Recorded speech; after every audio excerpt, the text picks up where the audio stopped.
Bizim ölkədə nə elektromobil, nə də hibrid nəqliyyat vasitələri istehsal edilir. Bölgə TV xəbər verir ki, bu sözləri Yeni Sabaha iqtisadçı Fuad İbrahimli deyib. O, Dövlət Vergi Xidmətinin Vergi Siyasəti Baş İdarəsinin rəisi Nizad İmanovun sözlərinə təəccübünü bu cür ifadə edib. Xatırladaq ki, İmanov elektromobil və hibridlərin ƏDV-yə cəlb edilməsinin yerli istehsalı dəstək məqsəd daşıdığını bildirib. Xidmət rəsmisi hətta növbəti ildən elektrik və hibrid avtomobillərin Azərbaycanda istehsalının planlaşdırdığını qeyd edib. Fuad İbrahimli dövlət rəsmisinin sözlərini absurd sayır.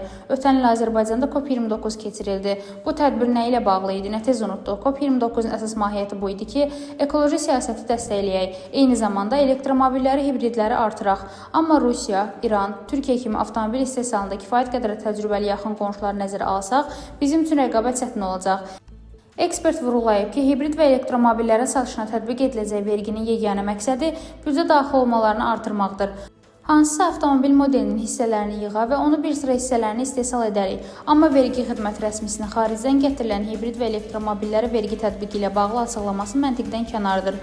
Biz hələ elektromobil və hibrid istehsalına başlamamışıq. Hazırda istehsal edilən benzin və dizel yanacağı ilə çalışan maşınları digərləri ilə ümumiyyətlə müqayisə etmək olmaz. Xidmətin məqsədi yalnız istənilən yolla büdcəyə vergi daxil olmaları artırmaqdır.